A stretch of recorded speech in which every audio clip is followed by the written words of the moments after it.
So, let's face it, if you're an online coach at the moment, you're probably feeling like it's the worst time in history to be an expert in your field, right?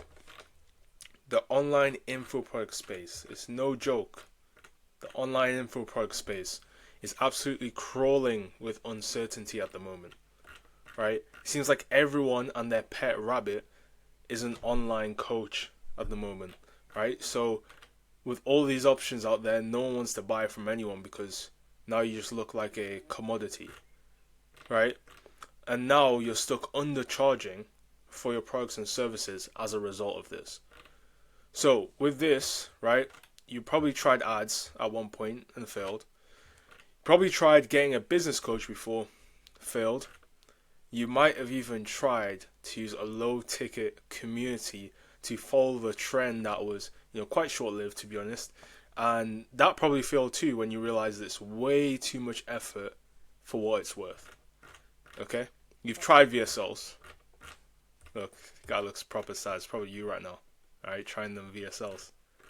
Probably tried free consultations disguised as sales calls. Everyone knows free consultations. Just a sales call. You want the person's money, right? But you can't get that because people just hit you with, I need to think about it after every sales call. Right? And maybe you've even tried posting 5 times a day, hoping to go viral. Right? All them drafts in your Instagram and your TikTok. I know you guys. Alright? But all these things, right, even though you're getting told to do them every single day by, business coaches, agency owners, all that stuff, all these things might have left you wondering whether you're even meant to be an online coach and be paid the money you know you're worth, right?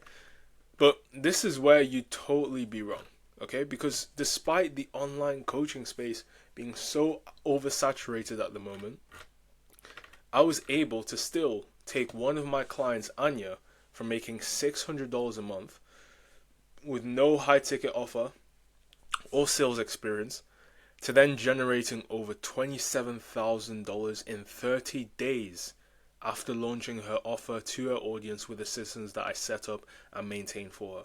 And if you want a video, of me breaking down this specific case study in greater detail, because this video is going to be more of like a free course telling people how to actually scale to 6 figures with their coaching business, just like I have with Anya.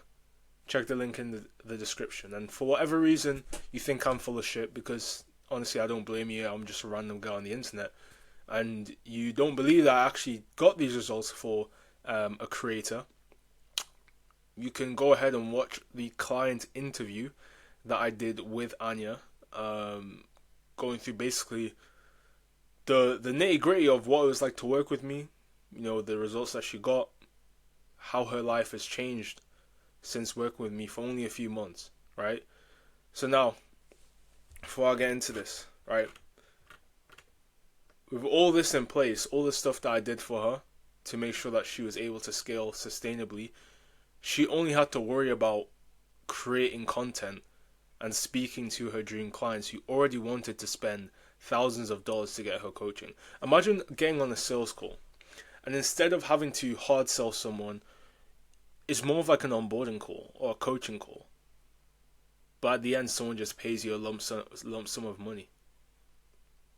Imagine how much better your life would be. Imagine how much clearer it would be for you to scale your business. The thing is, this is a reality that most online coaches can't even fathom, right?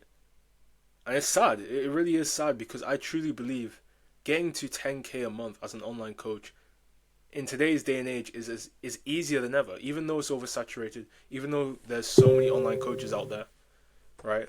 I need to turn off my notifications. Give me a second. Even though there's so many online coaches out there, right? You can still make a crap ton of money as an online coach. You just have to position yourself right. And that's what I'm going to go into in this video. Okay? For Anya, for example, she didn't have to hard sell anyone, right? In fact, fun fact about Anya is before we started working with each other, she had never gone on a sales call in her life. Never. Not a single sales call ever done, ever. Right? She'd been, in a corporate job before, but she'd never been on a sales call in her life. Yet, in the first month of working with us, she generated over $27,000 in revenue. Only selling to a handful of clients. Can you imagine that? Yeah, okay, I didn't think so. Alright, you better watch this video then. Okay, so on top of that, she didn't have to use a bunch of different funnels, right? She only used one funnel. She didn't have to be in the DMs 24/7. She had one funnel, one target market, and one core product focused around changing the lives of her ideal clients. And here's Anya, my client, still working with her right now. Depending on when you're watching this, probably gonna still be working together for a very long time. But yeah, still working with her. She is a clinical movement coach, which means that she helps high performers who have tried pretty much everything: physiotherapists, chiropractors, massage therapy, all that stuff, to get rid of their chronic pain and get back to moving properly without pain, all that stuff. So yeah, pretty painful problem that she is solving, no pun intended. And yeah, we actually scaled her. And her follower count when we started working together wasn't actually at 170k. She was around like 125k. Yeah, 125,000 followers when we started working together. So yeah, she has shot up in follower count over the last few months. But yeah, here's some proof if you don't believe what I'm saying. I think I'm full of shit. To be honest with you, I don't really blame you. But yeah, I just wanted to show some proof here. Is back in November, from just 30 calls, we closed pretty much 40% of those calls. Had a 23% no-show rate, so about 77% of the people showed up to the call. Out of 23 live calls, we closed 27k in revenue, and on the calls we collected 13k in cash. And then here's some more screenshots, more results in the following months. Our operations for sales have become a lot more dialed in, to the point where we're closing at like 40, 50, 60%. It's insane, right? And these closes, these aren't take into account recurring payments, because with recurring payments, this goes up to like 15 grand. All right, so yeah. There's some more here, some more results. This is in GBP. If you transfer this to like USD, so it'd be like $14,000. So yeah, some results there, some proof. If you don't believe me, all right. So if you're an online coach, okay, content creator, or you're an expert at what you do, and you can help other people do the same as what you have done, make sure you cut off all distractions. Close all your tabs, right, on your computer. I know you have that other YouTube video you want to watch. All right, you better close that thing, because this is the last video, the only video you will need to finally get to 10k a month as an online coach. And I promise you, getting to 10k a month as an online coach is not as hard as you think. I promise you this. All right, you only need a simple funnel that I'm going to get into right now. Okay, so the first thing that we need to understand is why even start a coaching business. Because I'm sure you've heard the saying, the person that can bear, the person that has a good enough why can bear almost any how. If you have a good enough why, then you're going to be able to do whatever it takes to actually get to where you want to go. Okay, so the simplest way I can put it is, you want to change people's lives, right? That's why you start a coaching business. Okay, and if you're watching this video, you have the power to change the lives of so many people. But the thing getting in your way of that is yourself and your current beliefs. Okay, not just of yourself and your ability, but also how this business model works, this coaching business model. So before I go into the meat and potatoes of this free course, I'm going to set some proper expectations here, okay? And bear in mind, I'm not going to sugarcoat any of this, because this is exactly what you need to hear in order to make sense of where you want to go and actually achieve your goal. Okay? Because if I didn't do this, if I didn't set these expectations, I would not be helping you at all, because you wouldn't be in the right mindset to probably take action on this information. So, there's a few expectations I'm going to go through here. I'm going to list them off one by one, okay? So, first things first is you cannot, and I repeat, you cannot escape making content, right? Not only that, but also constantly looking to improve your content, as this system does not work if you don't have quality traffic coming in consistently. I'm not saying post every day. To be honest with you, I wouldn't even say posting every day is necessary. I'll say posting 3 to 5 times a week is what you need, alongside other mechanisms that I'm going to go into as well. But overall, you cannot escape making content, okay?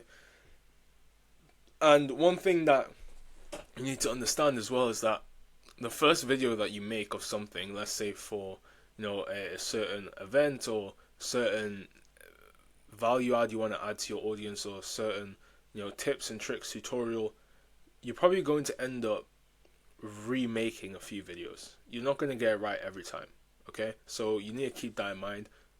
Content is king. Alright, second thing is that consistency in a coaching business isn't like consistency in a regular job, right? You get paid in lump sums. So the idea while scaling is to find ways to increase the amount of lump sum payments you get, right, whilst making those lump sums higher. And this, might seem a little bit ambiguous, what I'm saying right now, but like as I go further into the course, you will get to understand what I'm actually saying. Now, the third thing is that people will only buy from you if they trust you. All these complex objection handling sequences and like email flows and SMS flows and flipping like low ticket versus high ticket, mid ticket course, whatever. It doesn't matter if people don't trust you, right? You can come up with any sort of product. If people don't trust you, they won't buy from you, okay? So your main focus is to focus all of your marketing on building trust, especially if you're just starting out and you're smaller, on building trust so that prospects are properly pre-sold before they hop on a call with you or they check out your products, okay?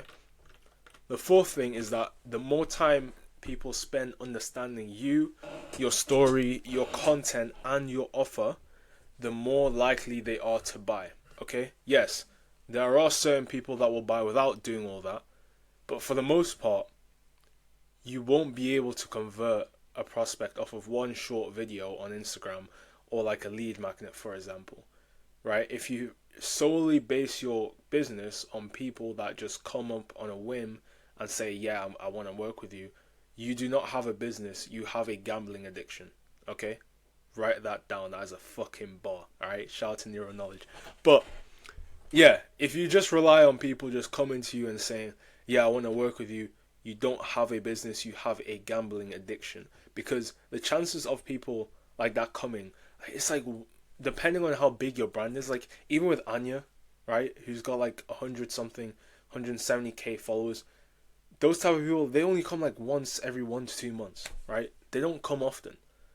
Right? You have to actually put in the work to build that trust, build that authority to actually get the clients that you want. Okay? Now, number 5, things will go wrong. Okay? Things will go wrong. Even if you have a good team, things will go wrong. I'm not here to promise you that this, with the stuff I'm going to go into in this video, is all going to be sunshine and rainbows. Even if you decide to work with someone, even if you partner up with someone, whether it's me or someone else, whoever, even if they are the best person in the world at scaling info products, some things will go wrong, okay? Now, this doesn't mean that you sit down and flipping contemplate shutting down your business. It means something has went wrong and you need to solve it. You just need to become a problem solver, okay? What matters isn't that stuff is going wrong. What matters is how you respond to things going wrong. That is what will determine the longevity and success of your coaching business. right? If you can't master that, if you can't get over yourself and detach emotions from the stuff happening in your business, you will not get far, okay? All right, so number 6, you need to be prepared to spend money in order to make money, okay? And the best way I can explain this before you click off the video when I talk about spending money, all right? Because I know some of you guys hate spending money. Maybe you just hate money, right? Right? You act like you love money by hoarding it, not spending it, but in fact, just you might just hate money. But here's my methodology, or here's my philosophy around that. How can you go ahead and convince prospects to drop hundreds to thousands of dollars on you when you can't even do that for yourself, right? My number one thing that I say to my clients or whoever I work with is, do not become the type of prospect you wouldn't want to get on a sales call with. You know them type of prospects are, I've tried these things and I don't think they work. I don't really see the point in investing in myself. Like, why can't I just do it myself? Oh, I just want to think about it. Oh, I'm scared of being scammed. Oh, all these little, pussy stuff, right? You need to have a level of conviction in what you are trying to do for other people. Okay? And if you don't have that conviction, how will you ever sell anything? Do you get what I'm saying? Like, if you're not able to invest into yourself and see the benefits of investing into yourself, how can you communicate that to your prospects when they're trying to overcome objections in their own brain and you're trying to overcome their objections? It won't happen. And even if it does happen, it will happen way less than it could if you just invest into yourself and your business. All right? The best business owners and the best, info product owners that I've found or I see personally on a day-to-day basis, they all invest into themselves heavily. They're not afraid to part ways with money if it makes sense and they're actually gonna get a return, even if it's uncertain, because there's always a chance that you lose out on your investment. But the worst thing that you can do is not invest into something, because that just leaves money on the table. All right. So the next thing is, you cannot neglect sales. Sales in a coaching business is very, very important. Okay. You need to know how to sell on calls, how to properly structure your marketing in order to pre-sell prospects, and also how to handle objections properly, or even better, pre-handle them before they even come up in sales conversations.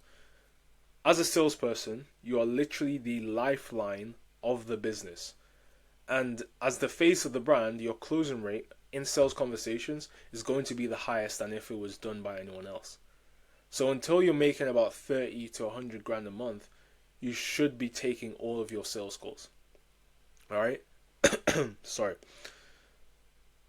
What I'm basically saying here is that I don't even think you have to be the best salesperson ever. Even myself, I'm not the best salesperson. But what I'm saying is, you need to get really good at building processes that pre-sell prospects, and then knowing the fundamentals of sales, especially B2C high ticket sales, to push people over the line, right? Because people aren't always going to be convinced just off a YouTube video or a TikTok video or Instagram video, right? You need to be able to have those sales fundamentals. All right, and the next thing is, when you're scaling, for example, your profit margins will decrease, okay? But you have to think about with scaling a business, especially a coaching business, the stuff that you spend your money on, which decreases your profit, typically is giving you back time for you not to have to do the things that you don't want to do in the business. Okay, so basically, in a coaching business, or in most businesses, to be honest with you, you're trading profit margins for time, or trading profit margins so you can get time back, if that makes sense. So yeah, I'm just saying this because a lot of coaching businesses, or a lot of coaching business YouTubers, or a lot of beginner coaches want to have that super sexy 10k, 30k a month business where they have, flipping 95% profit margins. Like, I mean, you can get that, but to be honest with you, most online coaches don't charge high enough to justify that. And they also don't have the skill set to justify them doing everything themselves to make that money. Alright? So, yeah, that's one thing I wanted to mention as well. Now, the next thing, number 9, is you will not get the best out of your clients if they do not pay high ticket. You need to reframe your mind to think about the amount of someone investing to you, learning from you, as the level of commitment they have towards taking the actions to change their situation. Okay, and like we've established before, the reason why you're in this business is to change people's lives. Okay, so you have to sell high ticket, right? Especially if you don't really have a coaching offer right now, or if you're selling low ticket, mid ticket, and you're under 10K a month, sell high ticket. Okay. Now, number 10, last but not least, you are an expert. Okay, don't forget that you are an expert. There's a reason why people should pay you this amount of money. You are worthy of making the money you want to make. All right, don't forget that. And everything you want with your business is on the other side of you doing the necessary actions. Okay, and these are all things that I can help help you with to make easier for you, right, to understand. But at the end of the day, this is your business, right? So it can't just be one party that does all this stuff, or one party with me kind of explaining this to you and you don't actually take action. You need to be fully onboarded with this mindset.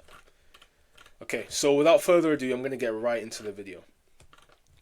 Now, after my intro that I've just went over, probably thinking, oh, Freddie, what if I don't have a massive audience like Anya, right? I don't have 170K followers. I don't even have 10K followers. Relax, okay? I'm going to get into it. And to be honest with you, Anya's follower count sometimes was a curse rather than a blessing at certain times, but I'll kind of get into that later. But to kind of prove my point, these systems that I'm about to go over in this video are actually the same ones, the exact same ones that took my client Matthew from having a zero coaching offer, right? No coaching offer, he didn't have a single one, to recently generating $8,000 in a single day with only 2,000 followers. So if you're a small creator as well, these principles will also apply to you, okay? So here's my client Matthew, just to kind of give some context there. He's an Airbnb coach.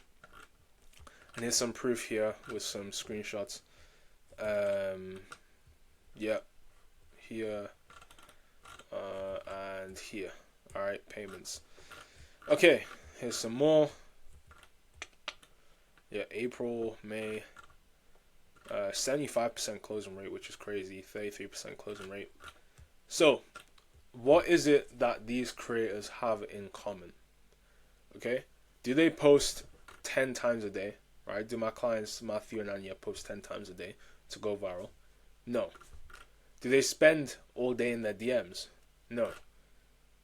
Do they rely on referrals, waiting for clients to just fall from the sky? No, they don't do any of that stuff. So if they don't do any of that stuff, how are they still able to generate 6 figures for their coaching businesses? How? What's behind these results? What's the secret? Well, instead of using all these tied strategies that quite frankly don't work, especially if you're a beginner coach, right? They use a very unknown framework called digital ecosystems. Okay? Now, when you hear the word ecosystem, you might think of nature, or even Apple and their extensive line of products, right? You might think of one of these two things when I say ecosystem. But when it comes to coaching businesses, an ecosystem is a digital territory behind your brand, right? Being your brand. And then when someone enters your digital ecosystem, enters your brand, enters your presence, it starts a never-ending sequence of that person being either in contact with you or consuming your content. And when you have an ecosystem set up correctly, it does one of two things, right? You grow your brand, obviously, but you also build a list of qualified viewers, not just random ones, when you go viral. And this means that when you have your ecosystem set up correctly, most people that enter it will end up buying from you, whether it's now or later, or whether it's high ticket or low ticket, it doesn't really matter, right? I don't focus mainly on high ticket or upper mid ticket for my clients, but you get my point, okay? Now, the big question is, how do you actually set up this ecosystem? All right, relax. You're gonna get some. Right? Shout out to Nero Knowledge. If you know, you know. The first thing that you want to know about or think about with an ecosystem is messaging, because when you think about it, this system will not work without traffic and eyeballs, right? But that does not mean you just get any sort of traffic and eyeballs. You don't just want the type of eyeballs that won't buy your stuff or will just watch your free content and not take action. You want the type of eyeballs that will actually buy your damn stuff. All right, that's like what's this all for in the first place? It's for money, right? So you want people that will actually buy your stuff. So you want to only entertain people that will become your clients now or later and speak directly to them. All right, so now we know how important messaging is. How do we properly message our content to speak towards the people that we want to help? There's two words for this: market research. Now, before you start rolling your eyes and say, that seems unnecessary, let me tell you why market research is the most important part of scaling any business, let alone info products. Right? So, this one simple phrase, this one simple sentence should explain what I mean. Okay? If your prospects feel like you understand them more than they understand themselves, they will buy from you, and it's as simple as that. Alright, so how do we actually go ahead and do market research? Right? Well, I like to use a simple framework to do it. So, first thing I like to do is create a base avatar that you want to sell to. Right? They need to be people that are accessible. They need to be on social media. Like, you wouldn't go for like farmers with in rural Greece, okay? Because they probably don't use social media. They probably aren't on there. They probably aren't consuming content that much. I don't know. Maybe I'm wrong about rural farmers in Greece. But yeah, all right. The next thing is typically, you need to be able to, these people that you're choosing, to be your market, they typically need to be able to make decisions on their own without needing to speak to a million different people, right? This is talking mainly about B2C, brand to consumer, the general public, when you're talking about coaching programs, because that's what I have the most knowledge on, have the most experience in.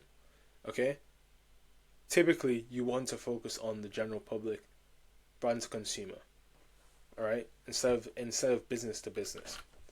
And the third thing is, most importantly, they actually need to have money to spend. Okay, again, what is this all for? You want to make money, right?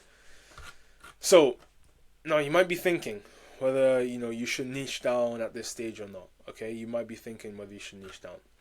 And my advice for this is, don't be scared to niche down. I speak to a lot of coaches, consultants, all that stuff that want to serve everyone, right? They have a very scarce mindset about how many people are actually in these niche markets. Okay, and I say the more niche, the more specific you can be, the better. Right, and you also don't want to just have a niche, have to niche down to types of people, right? You don't want to just do that. You want to also niche down based on a specific problem, right? Even if the market is as narrow as a few million people, with the right messaging, you will be able to stand out and create your own red ocean. And even if you just sold 1% of that couple million on a high ticket offer, or even a mid ticket, right? You wouldn't even need to be watching this video right now, okay? So again, don't be scared to niche down. You don't understand. I don't think a lot of online coaches, content creators, whoever, understand how many people are in these really niche markets, right? That they can sell to and create their own blue ocean. Okay? Now the next thing you want to do in your market research Once you've created your base avatar, you understand, okay, this is the type of person I want to go after. You want to then create story posts on your Instagram, trying to call out the people, the types of people that would fit your base avatar. For example, if you're a business coach looking to work with people who are beginners trying to make their first bit of money, your story post should say, I'm trying to understand my audience better. What stage are you guys at in your XYZ business? Let's say you have a real estate business. What stage are you guys at in your real estate business? Then you split up the options from beginner to expert. Okay. Then, if going back to that example of looking for beginners, you just message the people that say they're beginners, and you just ask them questions, right? You ask them these questions I'm gonna go into. You first have an introductory message. Obviously, you say, "Hey, name. I appreciate the response on my poll. I'm currently working on something right now that'll help beginners, complete beginners, get to XYZ result. But in order to make it as good as possible, I want to know exactly what my audience wants so I can tailor it to that. Would you be open to answering some questions to help me do that?" Pretty much all the time you're going to get yes, right? Because people want to help you. And yeah, basically what you can ask them are these questions. So first thing is you can ask them, okay, can you share a bit about your journey in whatever niche you're in so far? Okay. For example, let's go back to the real estate example. Let's say, can you share a bit about your journey in real estate so far? Okay. The next question you want to ask is, what does your regular day-to-day life look like? Do you work? Are you a student? This is very, very important to understand. Okay, what does your target market actually do day to day? Okay. The next thing is, what is your ultimate vision or goal in your niche, or in, let's go back to real estate, in real estate. What's your ultimate goal or vision in real estate? This is very, very helpful because it helps you to understand what results you need to tailor your product to, your coaching program to. Next thing is, what challenges are you currently facing in the niche that you're going after? What challenges are you currently facing in real estate? Okay. Next thing is, what would be an ideal or realistic time that you would want to achieve your goal?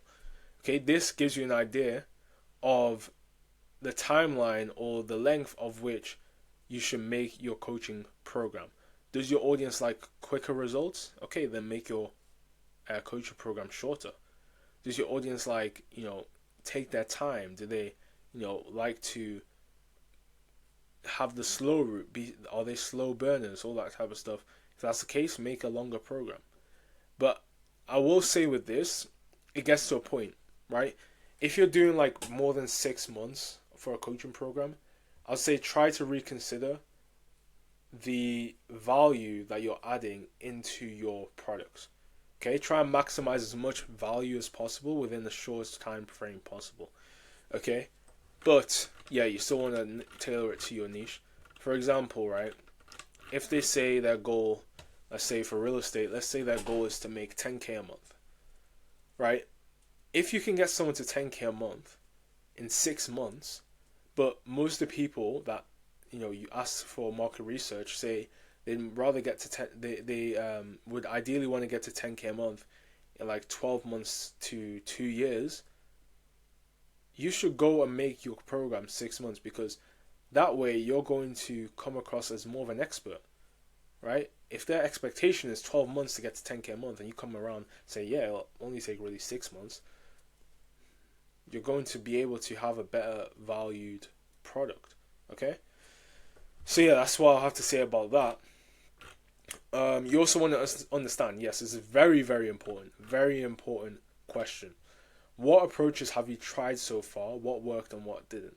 And I'll explain why this is so important later on. But just know this is a very important question you want to ask.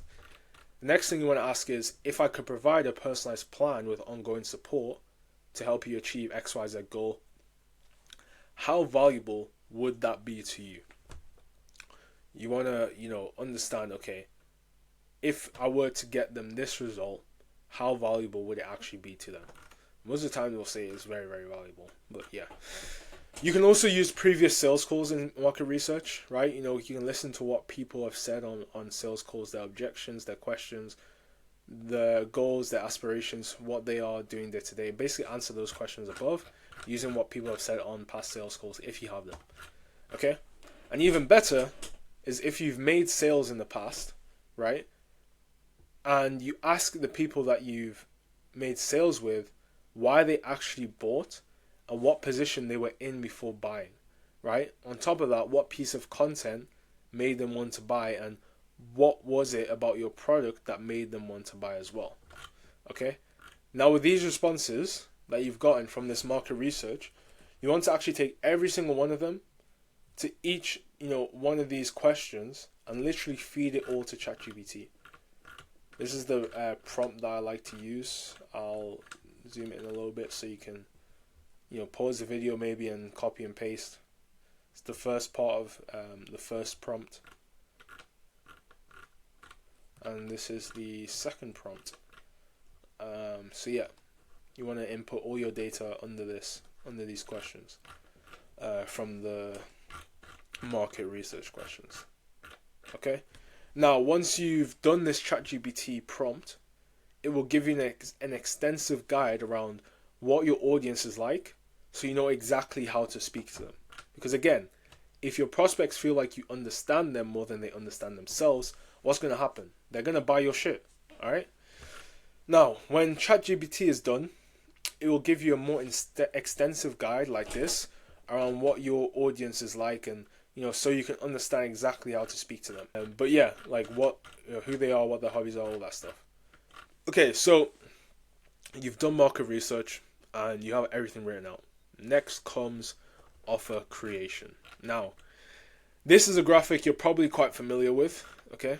The famed value formula from Alex Hormozi's $100 million offers book, okay?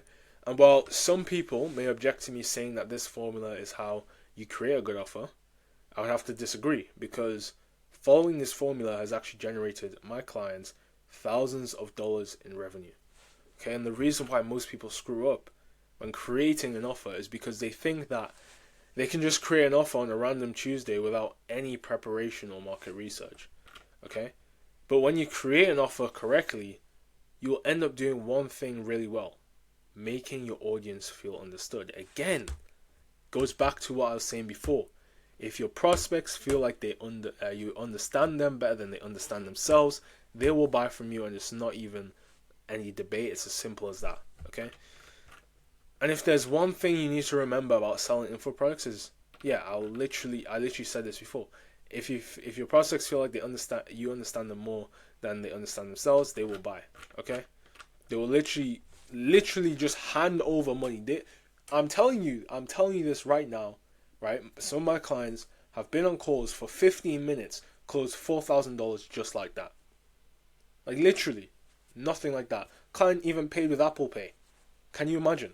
15 minutes, that's all it took. Right? So, I'm telling you, when your prospects feel like you understand them, they will trust you so much to the point where they just give you money. Okay? Alright, I'm not even joking about this. And this means that talking about issues and concepts that relate to your audience, but they may not necessarily think about these topics all of the time. Okay? Give me a second. I'm actually going to put my laptop on charge. Oh, this is very unprofessional. Sorry, guys. It's very, very unprofessional. I need to put my laptop on charge. But, yeah.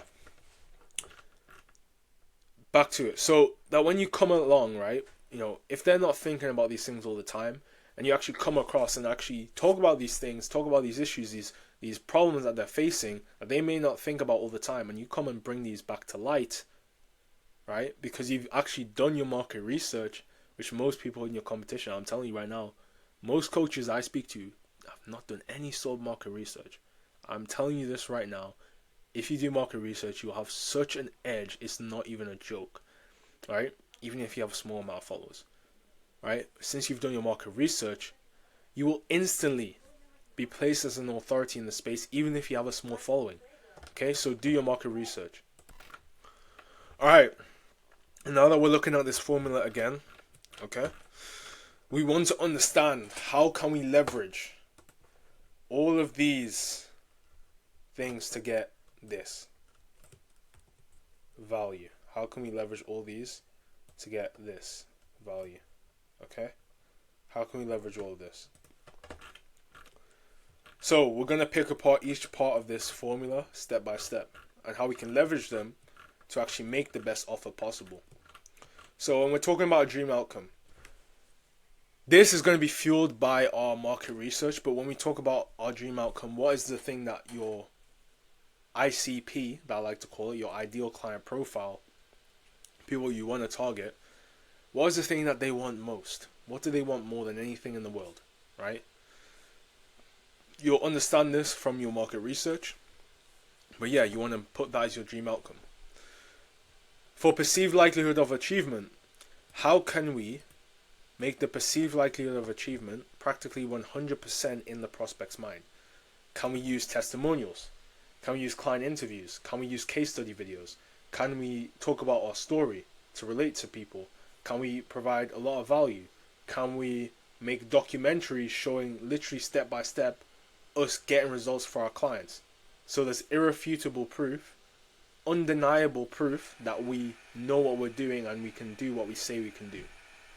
Alright? You also want to think about time to success.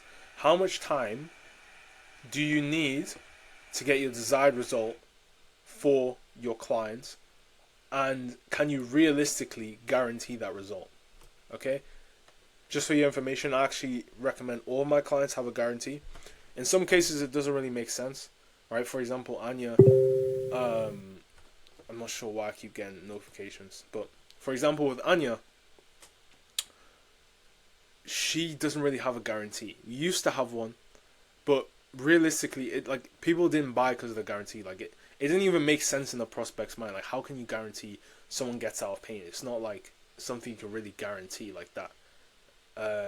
Maybe we will go back to guaranteeing it, but for example, with Matthew, on the other hand, our guarantee is that people have a cash flowing, profitable unit within 90 days.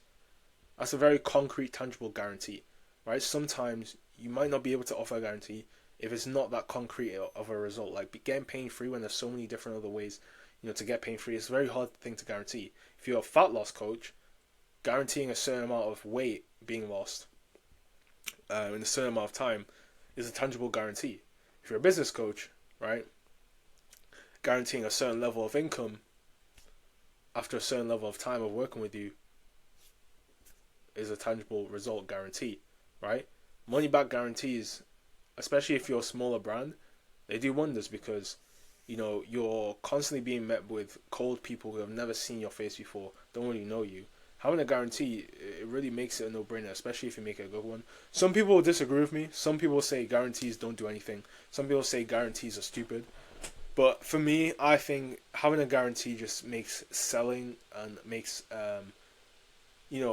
makes creating an offer that is actually really, really easy to sell. It makes it so much easier. It makes the process so much easier. And the thing is, when you say guarantee, people instantly think, oh, crazy guarantee. Like, it needs to be insane. Like, people literally feel retarded. I probably shouldn't say that. But people literally will feel idiotic for saying no to that guarantee. You don't have to make your guarantee like that.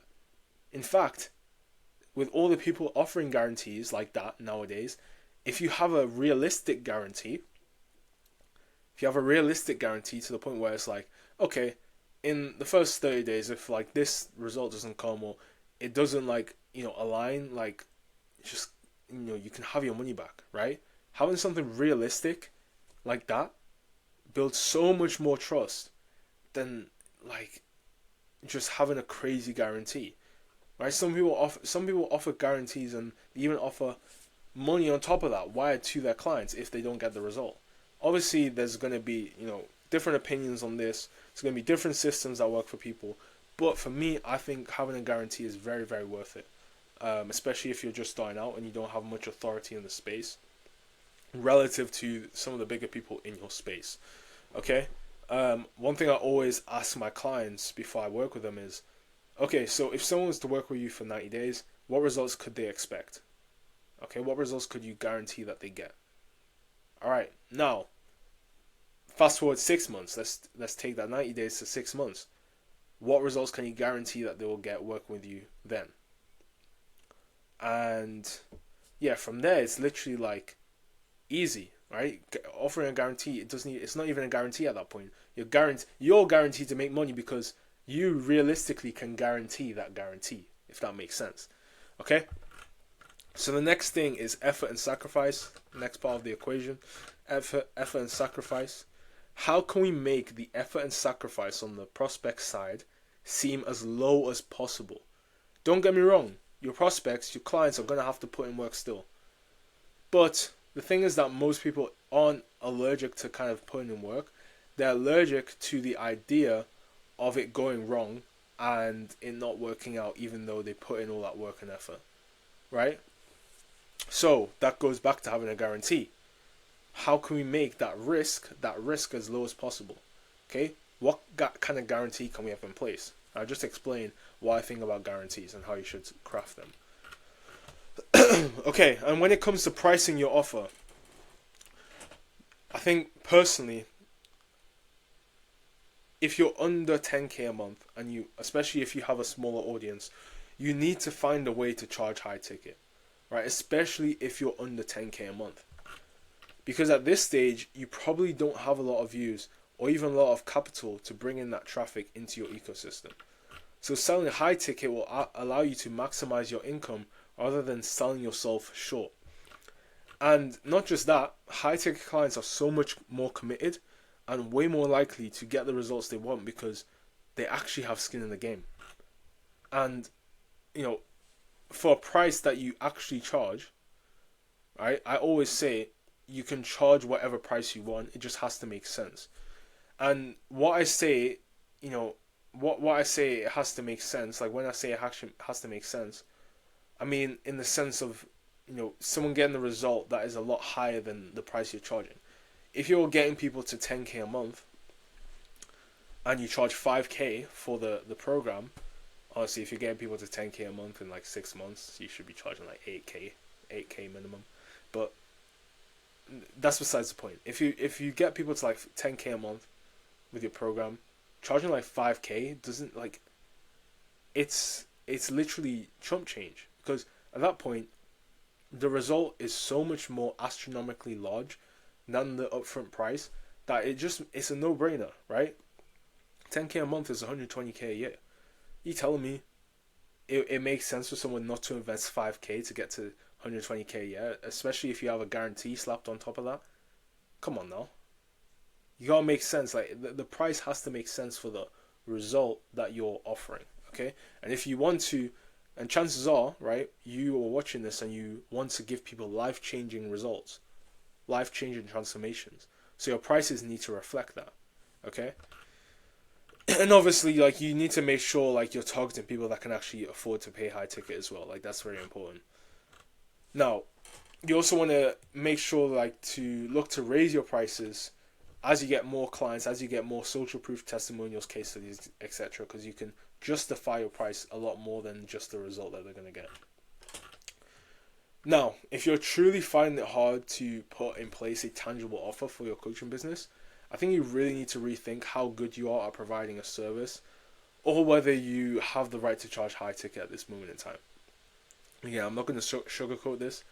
I want to make sure you win, but at the same time, I don't want to make sure you win at the expense of other people. So if you can't find a way to actually justify, and no like limiting belief stuff, because there are going to be people that hear me say that and think, and actually have good skills that can transform people's lives, and just hear me say that and think, oh well, I can't do it. But no, like, actually think, can what you do change someone's life? Change someone's life? If so, yes, charge high ticket. If no, don't charge high ticket. It's as simple as that. Okay? Either you build up your skill set to get to high ticket and be able to charge that, or you just charge low ticket or mid ticket. It doesn't really matter to me. Alright? But yeah, you need to find a way to charge high ticket if you want to get to 10k a month and even beyond that. So for business coaches, that would be a certain revenue goal or milestone in their business. For health coaches, it would be a certain state of being. Okay? So this will be like the result, the end result. business coaches, certain milestone, health coaches, state of being, whatever. Okay? Just examples. And the idea is to make the end result so incredibly clear that even a 6-year-old could understand the end result of your program or product or whatever you're selling. Okay?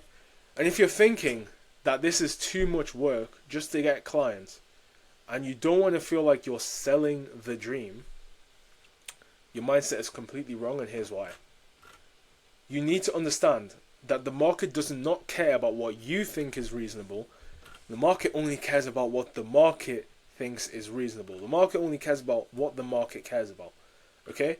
So many coaches are out there that never actually take the time to understand what results the market actually wants and literally just giving it to the market. That's literally the formula. That's literally what you need to do. Find out what the market wants and validate it and literally give them what they want. Okay? And obviously there comes limits to this. Okay? You want to be ethical about it, i.e. don't promise something that you wouldn't be able to fulfill under certain circumstances. You want to make your guarantees, your offer very, very tangible and realistic to what you can actually provide. But when it comes to selling the dream, there isn't really any way to go around it, right? If you want to sell high ticket. Dreaming in itself is a very emotional, illogical thing that we do as humans, right? We're literally creating made up scenarios in our heads for things that haven't even happened yet, right? And if you know anything about sales and marketing, you know that people buy with emotions rather than logic. So if you are really stuck in your ways and you don't want to sell the dream, quote unquote, maybe high ticket coaching isn't for you, alright? But now from this offer, right? The offer that you just created and validated with your market research, you want to now create your I help statement. It's a way of conveying the messaging of your offer so that people can understand how you can actually help them. Now here's an example, right? For example, if you're a hairstylist, business coach, it could be something like, I help hairstylists scale to 7 figures without spending hours a day in the shop. Alright, very straightforward. Say who you help, how you help them, and tell them it's without this certain roadblock that people more commonly face in their business journey, and that will be fueled by your market research. Okay. Now that you've created your offer and your I help statement, you want to then now create your unique mechanism. Now, if you're wondering what a unique mechanism actually is and what I mean by this, the best way that I can explain a unique mechanism is by saying it's the main thing that people will remember you by. Okay, and it's a phrase that you use to coin your fulfillment strategy that you would use for your clients to get them results.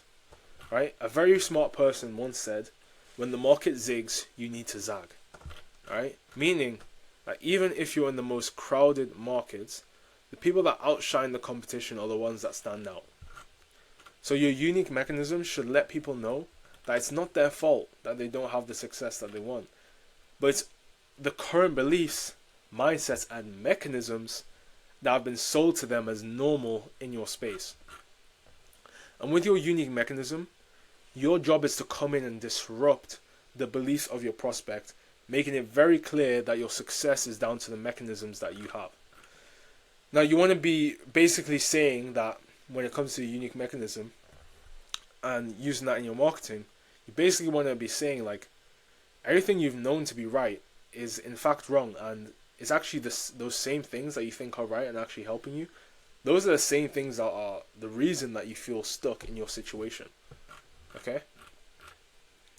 An example of this, right, with my client Anya, was her unique mechanism called longevity enrichment, which basically rejects the traditional method of endless stretching and generic training routines when it comes to managing joint pain.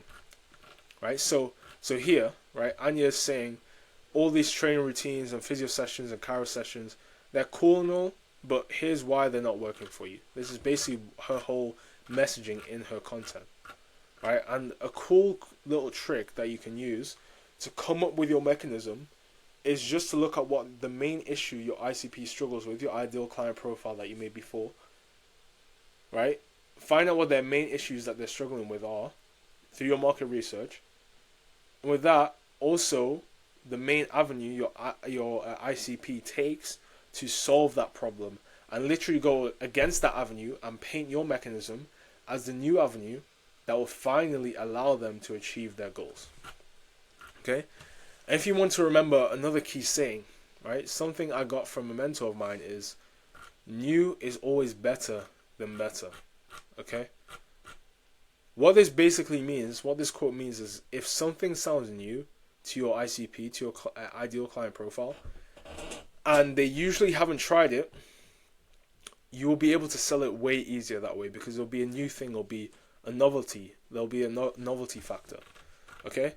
And one little bonus tip, this does not mean that you need to create a whole new way of achieving the desired result that your ICP has.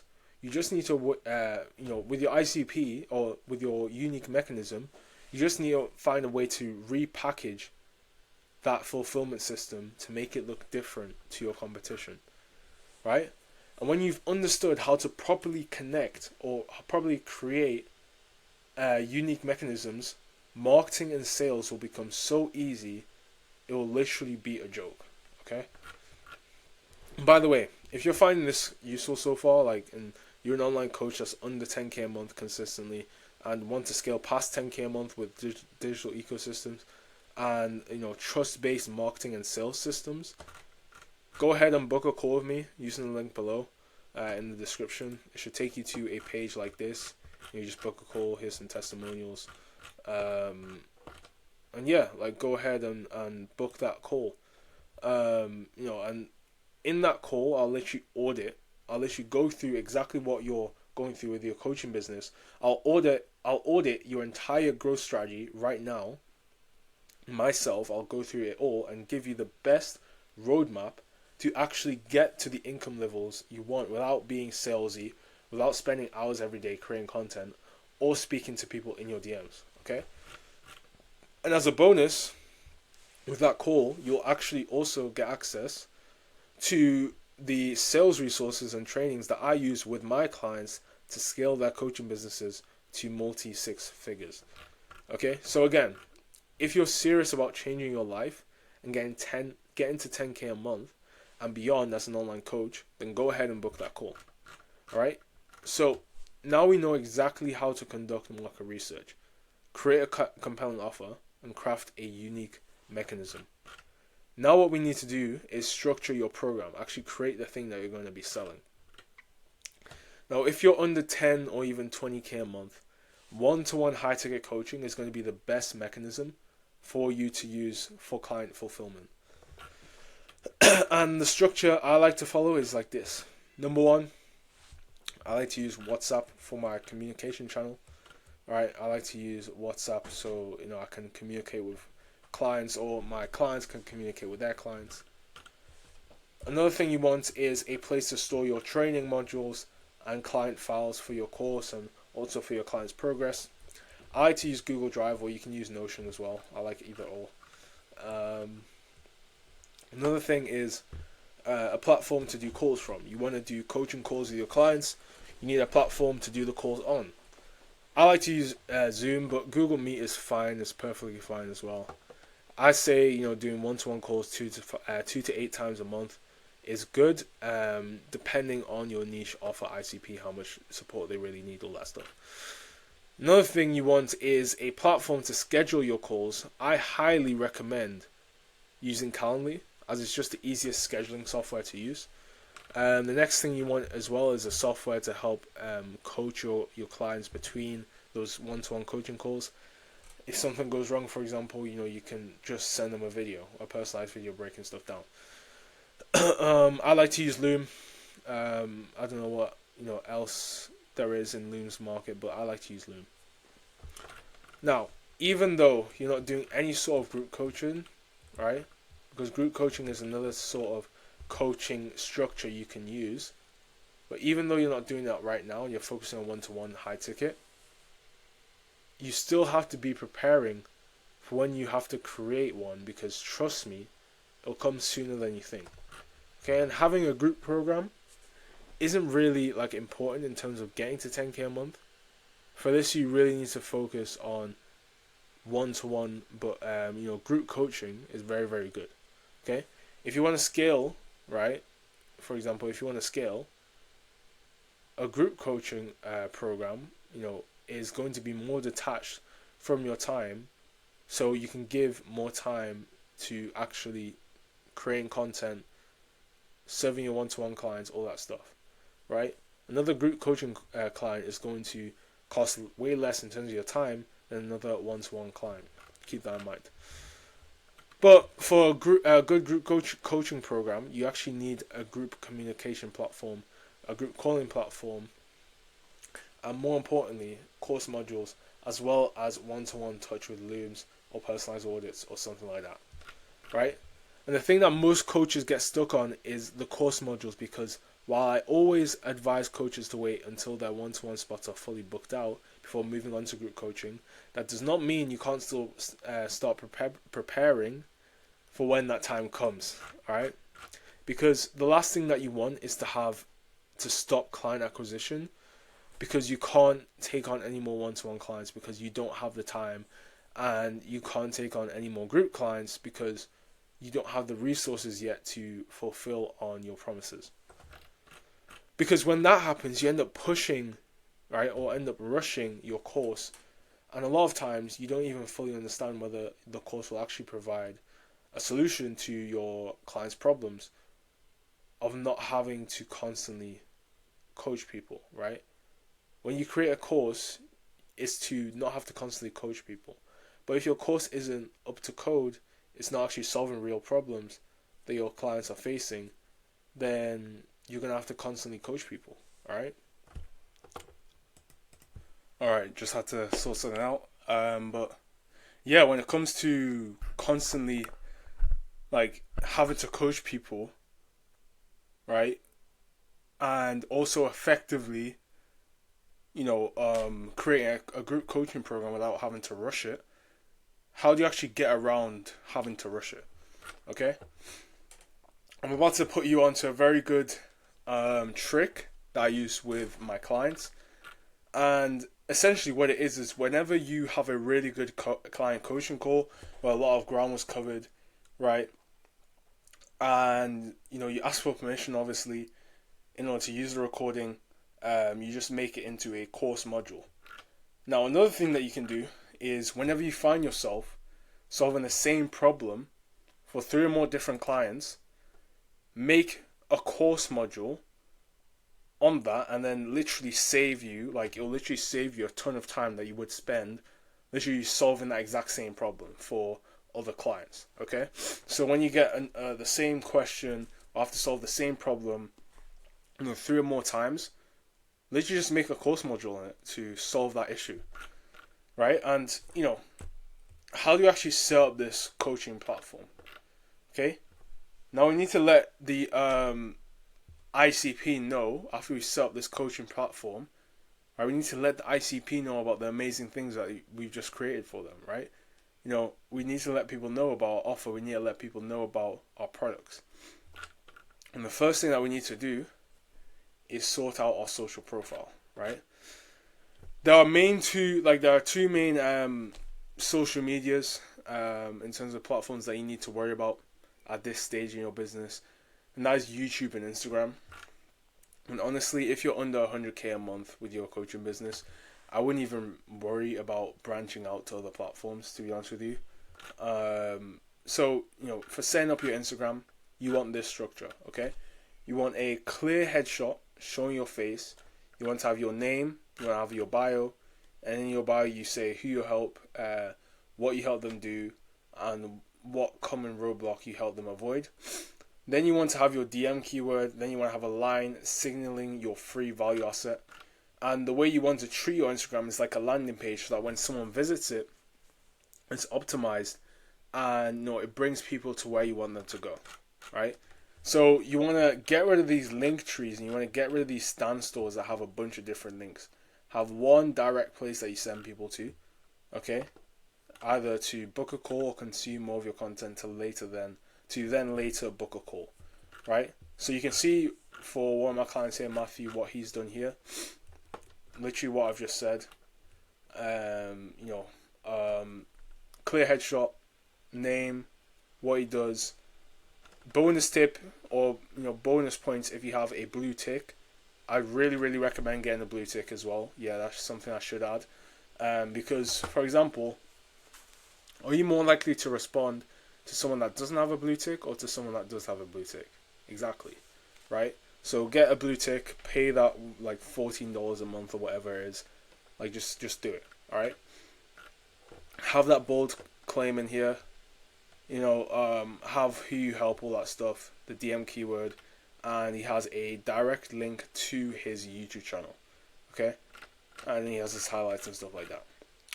And then you want to focus on highlights as well, okay? After you've done the initial stuff for the Instagram profile, you want to focus on the highlights. And these are the main highlights you should be focused on building. So here for my client Anya, focus on a testimonial, social proof highlight, focus on sharing testimonials from previous clients. You also want to have a behind the scenes story post, of you doing the things that you teach, all right? How you work, testimonials. You want to share your story as well, showing snippets of your journey, okay? This builds social proof, this builds trust, all that stuff, so that when someone comes onto your profile for the first time, they instantly get to know a little bit about you, even if it's just a little bit, okay? Now for your YouTube, it's pretty simple. You literally just copy and paste like what I have going on. You don't have to do too much. You'll have a clear banner, say what you do, and just post your videos, right? All that stuff. Now the next thing that we need to worry about is generating traffic. And this is done through content, but I also highly recommend spending money on ads. Now before you click off the video, because I mentioned investing in your business, I know, right? Like, it's crazy. Investing in a money-making asset such as a business to make more money. Like, who would have thought of it, right? But you need to realize that the game is no longer like it was back in 2019 to 2021. Right? You can no longer just rely on organic content.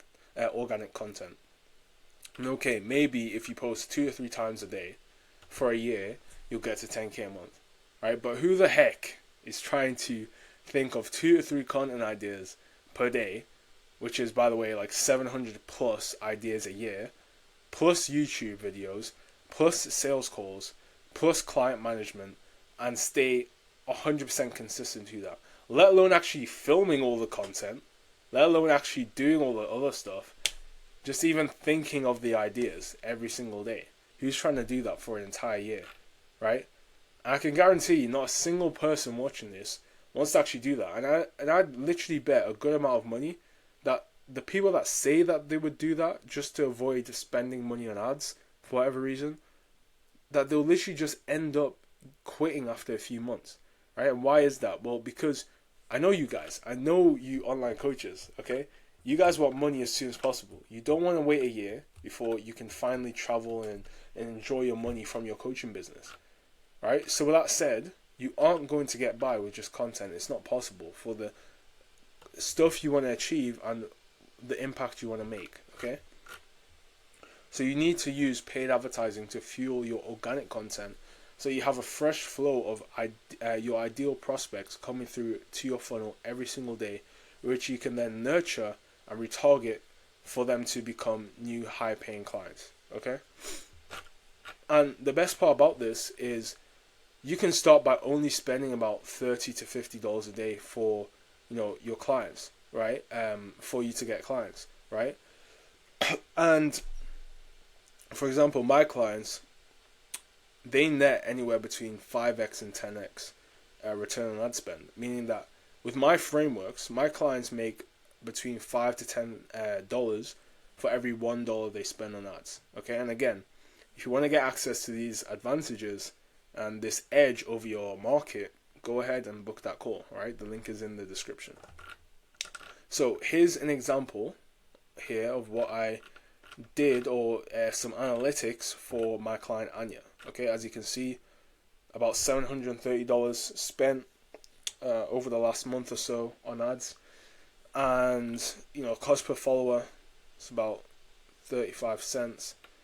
The amount of calls booked from this ad spend is 22, about $33 cost per call. Cash collected about $4,000, so the ROI on cash is about 5. And the revenue that we generated was $5,000. So the ROI on the revenue was 7. All right. So for every $1 we spend, we're getting $7 back, which is insane. Okay. So how does this organic plus paid traffic system actually work? The thing you need to understand first and sort out first before going on to paid traffic is your organic traffic. Okay. You need to set up, like I said, your social media like a landing page, that when people come in, they know exactly where they need to go to get nurtured. Okay, so the first thing we want to tackle is IG. Now, what I want you to do is use this ChatGPT prompt to input the data that you got from your market research in order to create the most targeted content possible. Right. So again, you can just let me just go ahead and do this. You can just pause the video here, kind of maybe screenshot it, and then I'm going to go down to the next part, and you can just screenshot this, use it to your own will. Okay, use that ChatGPT prompt, and I need you to go and create at least 30 Instagram reels. At least one of them needs to be a pinned post talking about your backstory, and another pinned post about your best client result and how they came about. Now that third pin post, this will be for your ad that you'll run later, but I'll get onto that soon. The next thing that you want to create is about 4 to 5 different YouTube videos and make them about 20 to 60 minutes long or more per video. The things with YouTube is that you want to really maximize the amount of time someone spends with you per video without them having to like switch videos or lose focus, right? The more time someone spends with you, the more likely they are to actually buy your stuff. And focusing on the length per video massively shortens your sales cycles from a few months to a few days in a lot of cases. All right. I actually have a set of video ideas that my clients use to build instant trust with prospects and close deals at 30 to 75% sometimes closing rate, even if they've never been on a sales call before. Even if my clients have never been on a sales call before, consistently closing 30 to 75% of their sales calls with these videos that I'm about to share with you. Okay, so here are the ideas that I want you to work on for your YouTube. First one is a unique mechanism explainer video, right? So basically, this is a video where you explain exactly how your unique mechanism works and what it actually is, and why the traditional mechanism people are currently using to get your ideal client profile's desired result is flawed, right? This is basically like an indoctrination video, where you're indoctrinating people to get sold on why your way is better than any other in the space, right? And here's an example. This guy on YouTube, Frederick Pahus. Really like this guy, apart from us having the same name. He's a really good content creator. He makes a lot of good content around. He makes a lot of good framing content. Essentially, what I'm trying to say, like the type of content you want to emulate. You obviously don't want to copy his style or anything, but I would say very much take inspiration from these people. Okay, and next thing that you want is a free course, kind of like what I'm filming right now. Literally like the video that I'm making right now. Okay, and you kind of go through step by step on how to get like a certain desired result that your ICP wants, and then literally breaking it down on a very high level. Right, with these videos, the longer that you can make them, alongside the more framing, objection handling, and spamming of social proof or testimonials, right, with all that stuff combined and making it longer, the more you do that, the better. All right. So here's an example of that. Another Frederick Pahus video. The next type of video you want to talk about is your story. Literally, there's no rules with this video. Literally just yap about your entire story, like from zero to where you are right now, and go into extreme detail about how the things you went through led to where you are today. This is very important. This is a very important video because it humanizes you. The reason why people don't like online coaches is because they don't know any of them. They don't know any of them personally, or they don't feel like they know any of them personally. They just see you as another number, right? So if you actually put a story to your teaching and what you had to go through to where you are today, people will be way more likely to resonate with you and your message. Here's another example. Charlie Morgan, if you know who he is, very, very successful guy, explains the story just like that. Alright, next type of video you want is a client interview with a successful past client. Alright, don't worry if you don't have a client yet or a past client you've gotten results for. You can just do another free course but on like a different topic. Alright, but here's an example of that. Alright, another client interview, all that stuff. Right, another thing that another video that you want is a FAQ video. This is a video that kind of explains the frequently asked questions that come up from your ICP, your ideal client profile, or questions you wish people had answered when you were first starting out in the space. Alright, and this video usually comes a little bit later on for some people, right? Once you've actually done a few sales calls and you can actually understand what the main questions people are asking are, okay? And with these YouTube videos, you want to make sure that they're properly structured and well edited, because it will literally give your viewers a long-lasting impression of you. And by the way, if you want the access to this entire document, right?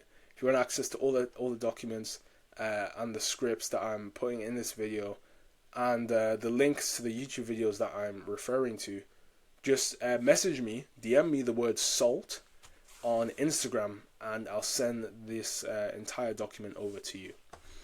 Okay? So now that we have the content sorted, it's now time to run ads. Oh, scary stuff. Alright, look at this guy, he's fucking terrified. Alright? I'm telling you, you don't have to be terrified. Alright, I'm gonna go right into it. You've probably heard of this ad strategy before that I'm about to explain, okay? But the ad strategy that I want you to use is called the follower ad strategy. Instagram profile visit ad strategy, whatever you want to call it. Essentially, you're going to run ads to your Instagram profile and have a call to action in the video to follow your page, okay? And this is an example of a follower ad that we use for Anya that generated nearly $30,000 in revenue over the last few months, okay? Okay, so if you work a corporate job, now spend thousands of dollars of your time trying to improve or undo the damage from long hours sitting at a desk and lack of functional movement, I get your frustration, all that time and money that you spend, blah, blah, blah, blah, blah, blah, all that stuff. I don't really need to read this to you. I just need you to know, like, this is kind of the length of what it would look like and kind of the structure of it, because I'm going to go into the structure in a little bit more detail so you can actually understand it and replicate it for your own business. Now, this is the exact framework that I want you to follow step by step when it comes to crafting a winning ad script for yourself. Now, number one, what you want is to call out your target audience, right? You want to call out their dream outcome or their pain point. You want to next describe their current situation, what's been holding them back from achieving that outcome. And, the next thing that you want is a clear follow and go through my content type CTA. It's very simple. And then tell them what they're going to get out of watching your content, following you, all that stuff, right? For example, their dream outcome described in a little bit more detail than you did in the first bit, okay? Now, social proof is the next thing that you want to focus on in the script. Social proof, it can either be from past clients of yourself or even your own story, explaining that briefly, right? This places you as an industry leader. Next thing that you want to do is explain your unique mechanism, right? That delivers the dream outcome that people want. Next thing that you want to do is more social proof, whether it's your story or clients as well. And you can include their transformation, all that stuff. And yeah, again, you want to have a reframe or a redo of the CTA, and say like, yeah, basically if this sounds like you want the dream outcome that you're talking about, and basically talk about, without any of the roadblocks. Say, yeah, go through my content. I'll show you exactly how to do it. Okay, that's the structure that you want to follow. It's pretty simple, and it works pretty well. Okay, so the most important thing that most people don't understand with ads is that you have to test. You have to test multiple creative angles, hooks, and other things in order to find the winning ad. Which means that you probably have to redo the ad or redo some ads over and over again. That's fine though. You need to do this, right? And you need to find the winning ad. Okay. Now, in order to know whether your ads are profitable or not, and to ultimately find your winning ad, so you don't have to keep making ads over and over again, you need to properly track and split test your ads. Okay. So, for that, you need the right spreadsheets and trackers, okay? So, if you want the exact same trackers and spreadsheets that I use for my clients in order to scale their ads, know exactly whether they're profitable or not, know the exact metrics, so we know exactly how much we need to spend to book calls, how much we need to spend to acquire clients, just book a call below using the link. Again, it should look something like this when you click on the link. And go ahead and book a call below, and we'll get you all the resources that you need, okay, on that call. Again, this is just going to be me literally giving you a whole audit on your current strategy and literally picking apart everything that you're doing and giving you a good growth plan from there. So for setting up these ads, okay, it's honestly very, very simple. You can literally search up follower ads on YouTube and you'll get a ton of videos explaining how to set them up. I'll even do it right now for you guys because I care about you guys. I love you guys that much. Yeah, all these videos, I just typed in profile visit ads coaching. You get all these videos explaining the follower ad strategy. It's pretty straightforward. Okay, so yeah, one other thing that I wanted to mention is that about ads is that you want to run them for at least 1 month, non-stop, right, without stopping them, to see if they're actually yielding results. Okay, and there will be different metrics that you'll need to track for this. Okay. Number 1 is cost per click. Number 2, cost per follower. Number 3, cost per call. Number 4, cost per sale. And number 5, return on ad spend. Okay. Now the reasons you want to track these are because you will most likely be faced with times where there isn't much going on in terms of your ads, and you'll be contemplating turning them off. And I'm telling you right now, especially if you're a small brand, do not turn your ads off. Right? You need the lead flow. And the problem with most coaches that run ads, and I'll say it straight up, alright, you guys are way too emotional. Way too emotional. Okay? With stuff like ads, you need to make extremely data-based decisions and not emotional ones. Right? For example, your cost per follower or cost per click might be high or at some points, right? But you'll start to think your ads aren't working. Okay? Because your cost per follower is high and stuff. But I'm here to tell you that most of these metrics that you're stressing over aren't as important as you think. Okay? The metrics that actually matter are the ones that are closer to the sale. So for example, your cost per call is going to be way more important than your cost per follower. Same goes to like cost per sale as well as return on ad spend. Okay? A good cost per call will be between $50 and $150 per call if you're selling high ticket, especially with a good sales system, which I'll get into. But at that point, when you're having a good sales system, you're closing 1 out of 3 deals, around 30%, right, of your sales calls. So $50 to $150 per call isn't that bad at all.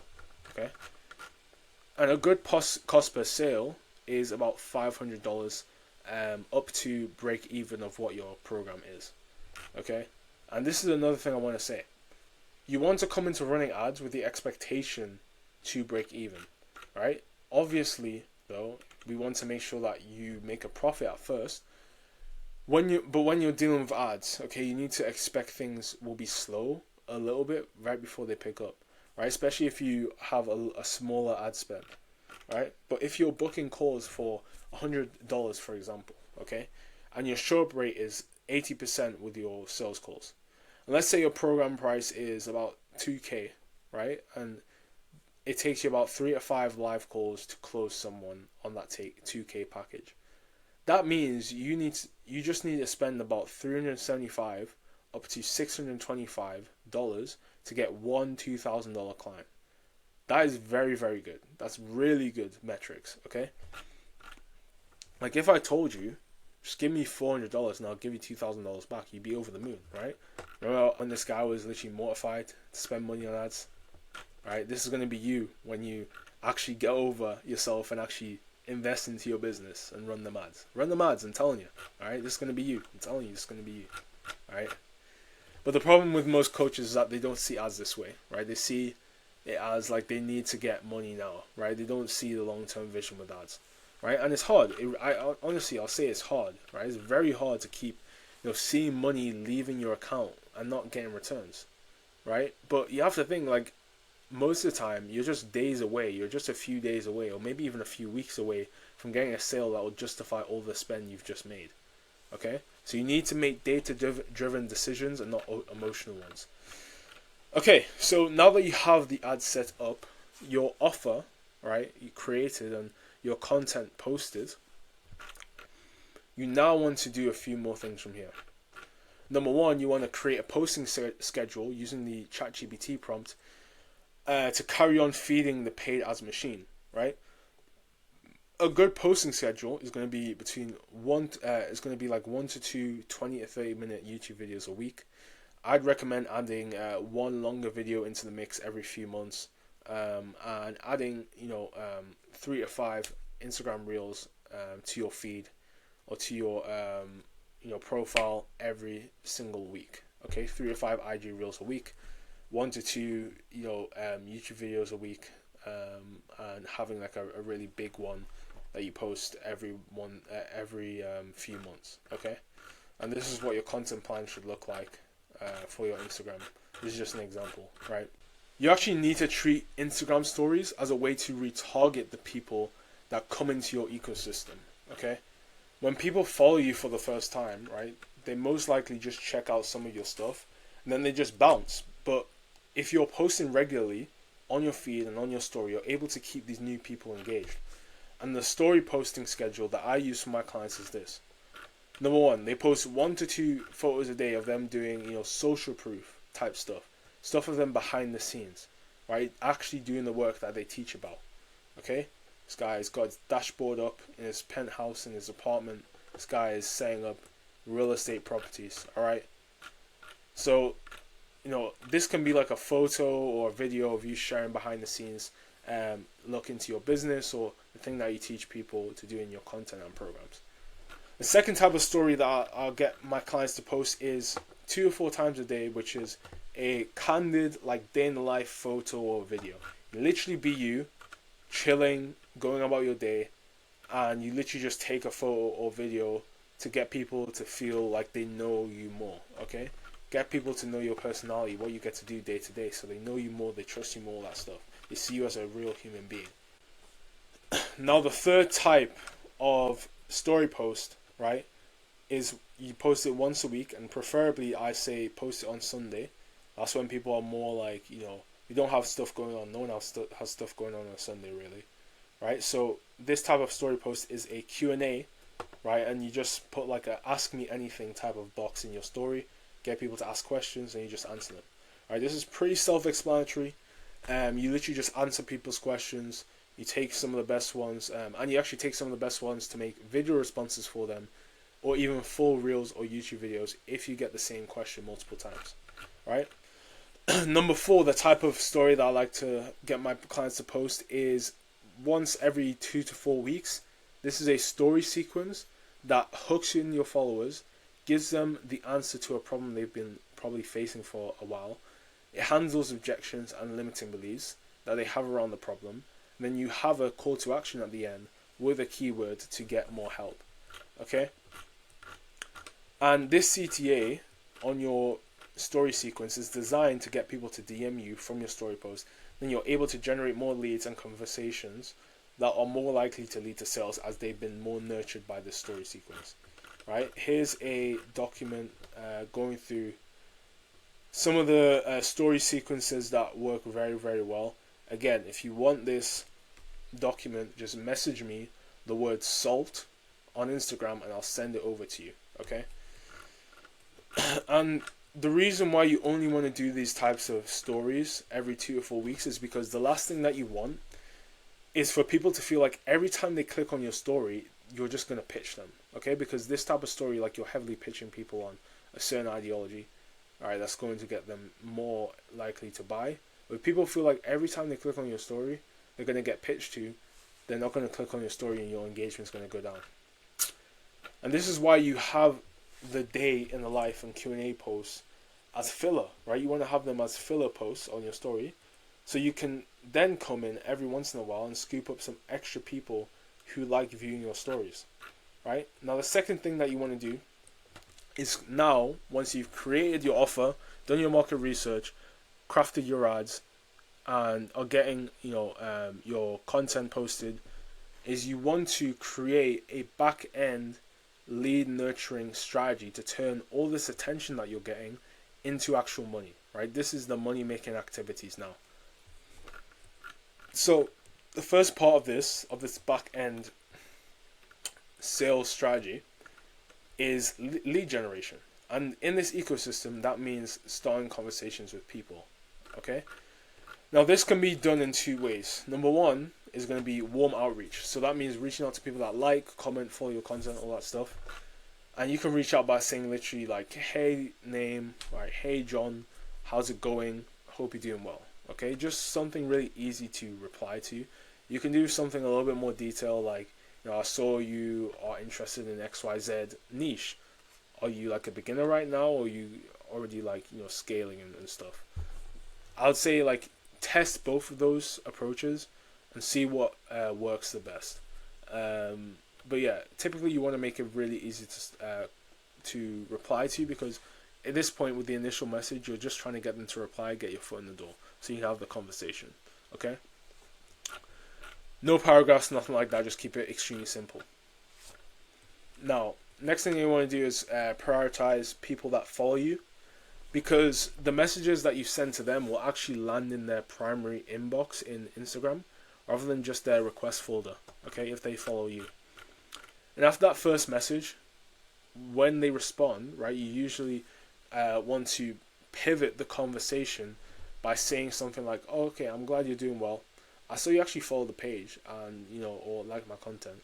And I thought you probably, are looking into the XYZ niche, right? So I'm just wondering, like, what made you want to look into this niche, XYZ niche, right? Something very, very simple, right? Just pivot in the conversation. And then the next thing to start new conversations, the next method that you want to use to start new conversations with people, then turn into booked appointments and then sales, is ManyChat keywords, okay? Now, most creators don't know this, but ManyChat is actually one of the greatest lead generation tools on the market, okay? And you can literally just start a conversation with someone just by having them type a keyword. It's insane. Now, the problem is most creators don't use ManyChat the right way, and they don't use it in a way to keep a conversation going, right? So this is how you actually set up your ManyChat to benefit you.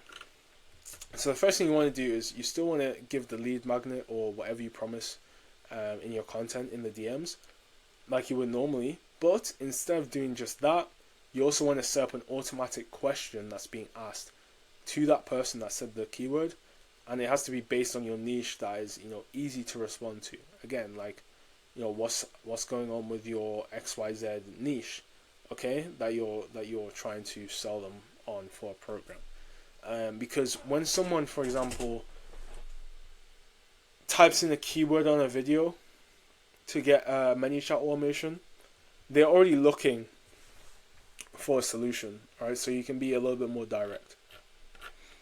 Then, when they answer from either conversation starters or just messaging you even with a keyword, you want to basically get clear on 3 talking points with the objective being to get them on an appointment for you to then qualify them on that appointment and then close them as a client. Now, the first thing that you want to understand when setting appointments is the current problem or the current goal that they have, okay? Now, the next thing that you want to focus on is how long they've been dealing with the problem, or whether they are committed to achieving that goal. You're spotting a pattern here. Some niches will be very focused on solving problems, and other niches will be focused on getting people to their goals. Okay, every niche is going to be focused on getting people to their goals, but the way that people do that in different niches is different. Some people, in order to get people to their goals, they solve a bunch of problems. In order to get to their goals in other niches, they just have to get them to do the actions that will get them to their goal. Okay, so it just depends on your niche and what you're doing. Then the next thing that you want to touch on is what's actually held them back. And this is, by the way, in the DMs while someone has responded to your initial message, whether it's ManyChat or warm outreach. Someone's now responded to your message. You've pivoted the conversation to your niche, and now you're trying to find out more about them and then book them on a call. So this third thing is you want to understand is what's actually held them back from solving or their problem or achieving their goals. Okay. And then once you've understood those three things, you then want to pitch the idea of getting help. You do not want to pitch the program or the call just yet, okay? You just want to pitch the idea of getting help in the DMs. Alright, this is very important. What most coaches don't understand about client acquisition is that you're not going to get clients or prospects to do anything that you want them to do if they're not incentivized to do so. Alright, and that goes with everything in the coaching space, in the online space, even just business in general. Alright, these prospects, they don't give a damn about your products or you as a person. So instead of just telling prospects to do something, get them sold on the benefit first, right? Get them sold on the benefit of actually getting on a call with you or getting something from you. You want to sell them on that benefit first, and then if they see the benefit, then position the thing that you want them to do as the thing that they need to do in order to obtain that benefit that they want so badly. Okay, I'm going to show you exactly how I do this. For example, what I do after I understand what's been holding them back is I say, okay, gotcha. So let's say there was a way for you to achieve XYZ goal without XYZ roadblock. Would that be worth learning more about? And then, of course, they're going to respond positively, right? They're going to respond to that positively. And then they'll say, some people might say, oh, well, that just sounds too good to be true. But for the most part, you'll get people responding, yes, I want to learn more. Then from there, after you've sold them on the benefit of booking a call, you then want to attach the way of them getting that benefit as booking the call with you. And there's a very simple way that you go about this as well. Very meticulous way that you go about this. You don't just say, okay, book a call with me. You have to word this very, very meticulously. So once people respond to that, being sold on the benefit, you then ask them, okay, so let's say you're sold on this. If you've got 30 minutes, sometime this week, I'd be happy to get on a call with you, just to see if this method would even work for you. And if it does, we would just go from there. So you'll have a clear path to achieving XYZ goal in the next few months. Okay? Then you want to ask a very strategic question after this statement, which is, unless that wouldn't be helpful. Now this setup is incredibly important because you're literally making this call seem like an absolute no-brainer to the prospect.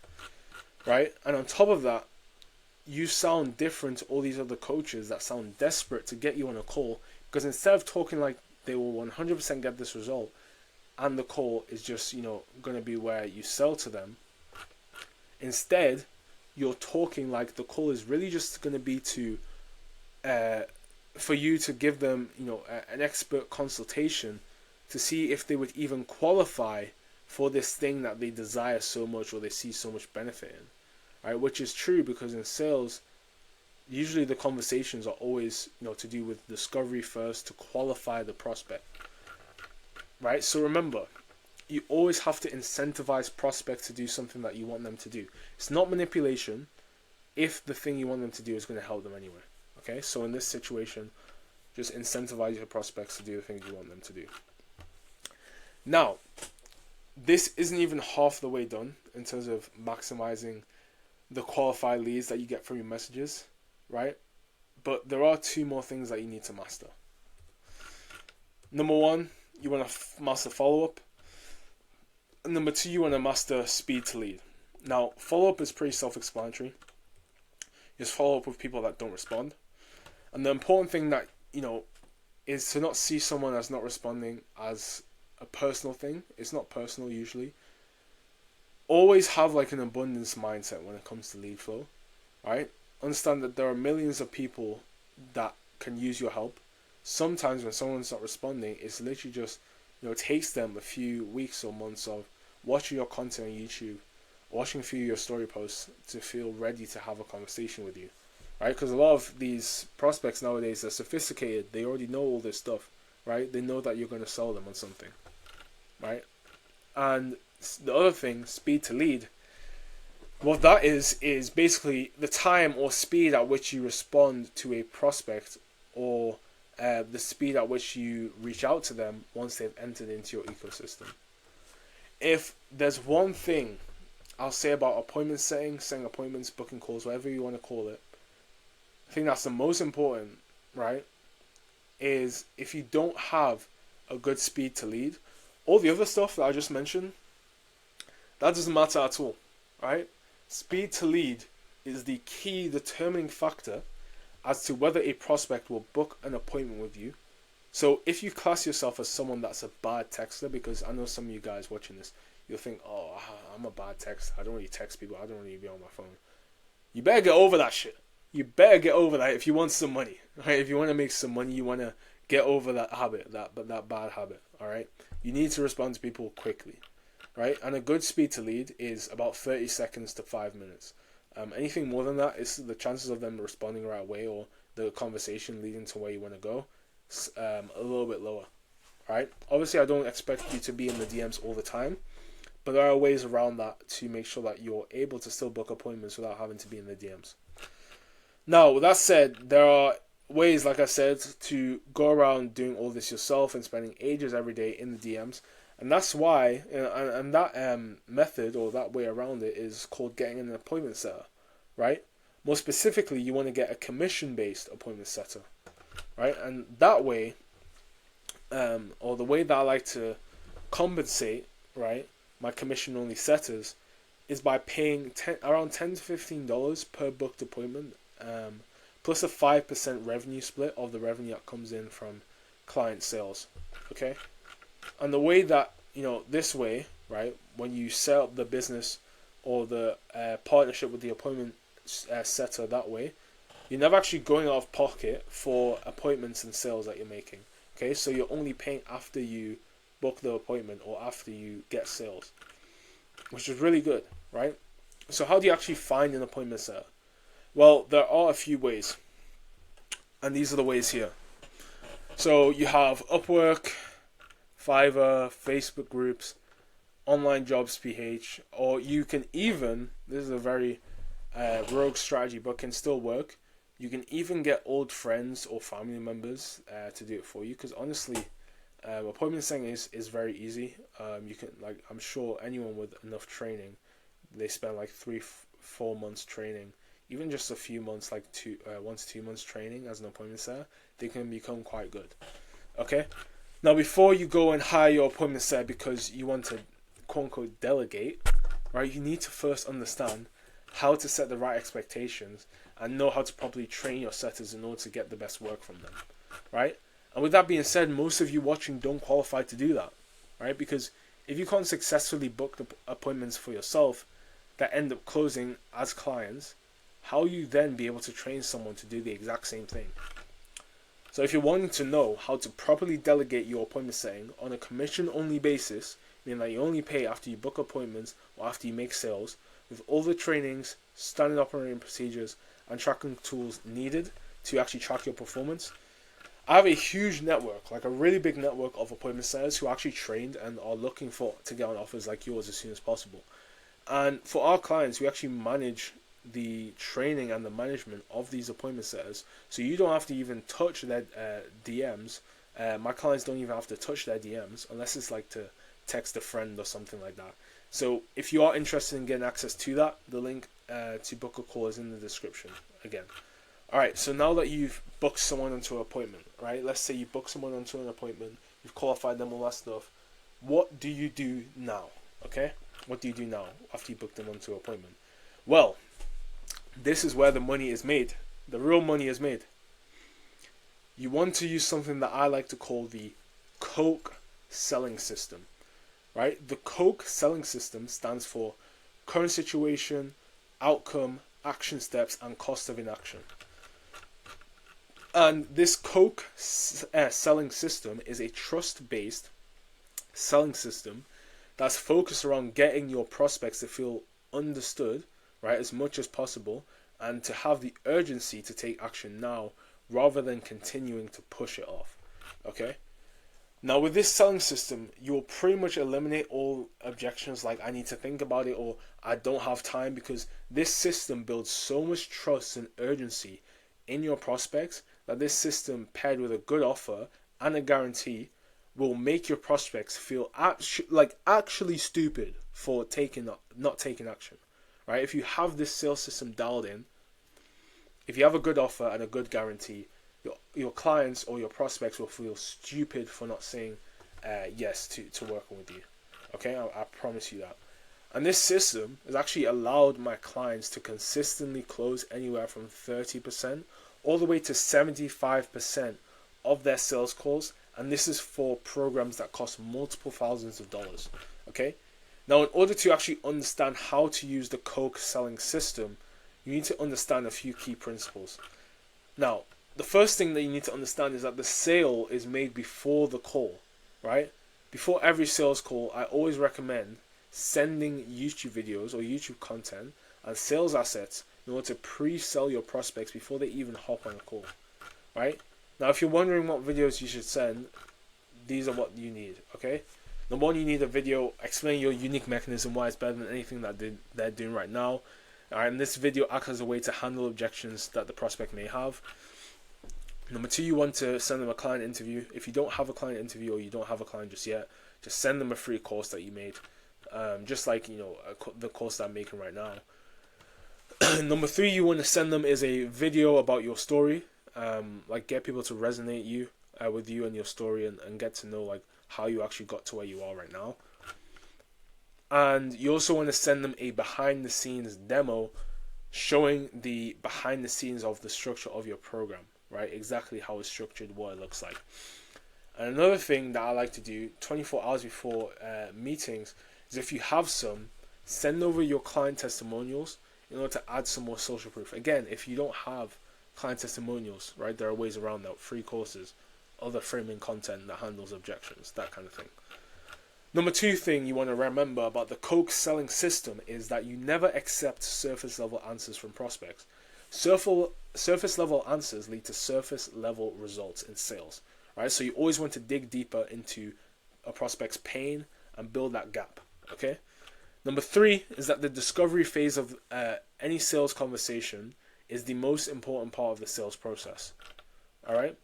But before you pitch anything to anyone, right, you want to do your discovery, and you want to make sure in your discovery, by the time you finish that, before you pitch anything, you want to make sure that the prospect understands these things. You want to make sure that they understand, okay, number one, what is their goal in the truest sense? Nothing surface level, right? You don't want to take surface level answers. Understand what their goal is, like the deep meaning behind their goal, why they want to achieve it, how it will make them feel, all that stuff.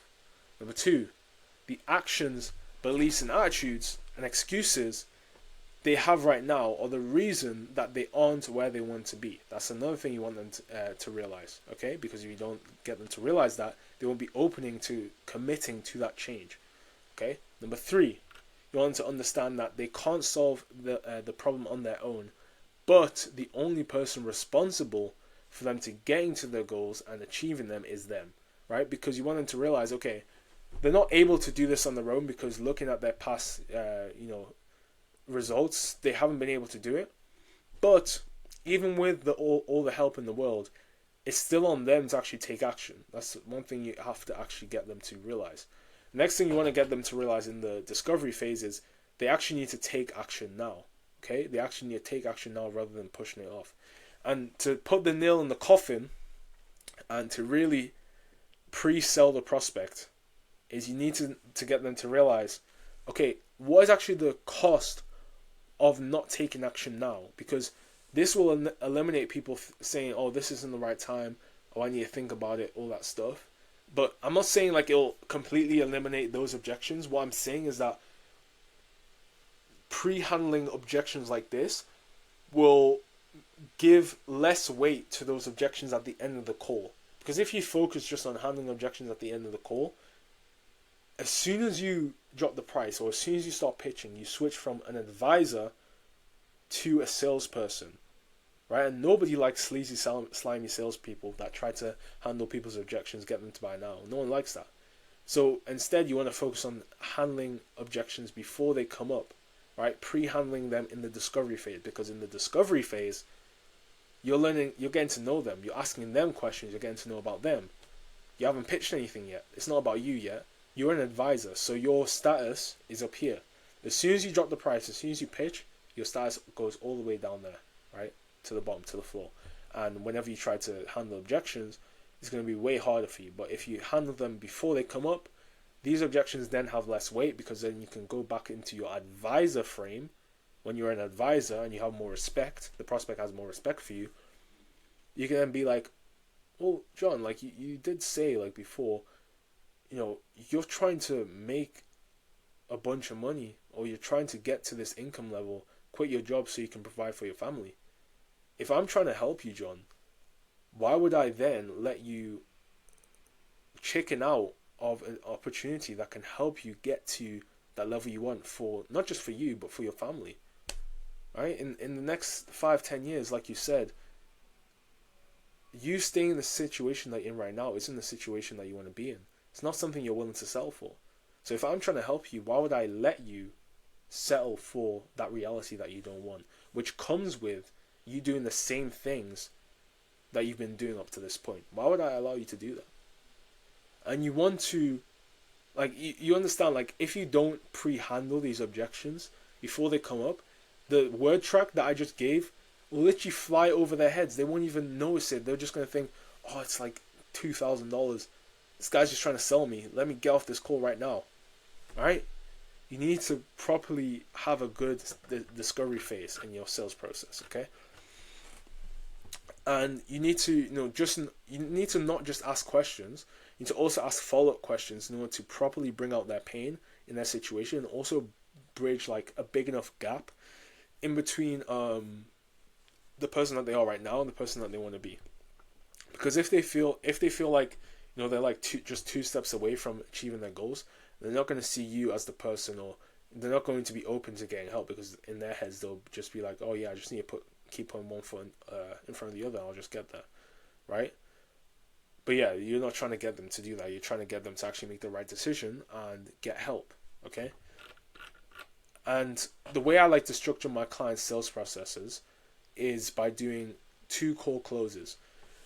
All the time on social media, you will be hearing from sales coaches, sales gurus, that you need to close people on a 1 call close, right? They'll say if you can't close someone on 1 call, you're a pussy, you aren't good at sales, and you basically don't like money. That's what they'll tell you. But the thing is like, you don't have to be good at sales to make money as a coach. You're the face of the brand. You do all this marketing. You pre-handle all these objections. You are the face of the brand. Right? You've built this marketing system in order to do some of the selling for you. So even if you aren't that good at sales, you can still close at a high rate. Right? And for me, I want to have, I don't know about you, but I want to have the best chance at closing every single deal that comes through in my pipeline. Right? And the 2 call close method is actually the most powerful method that I've found in order to close as many deals as possible.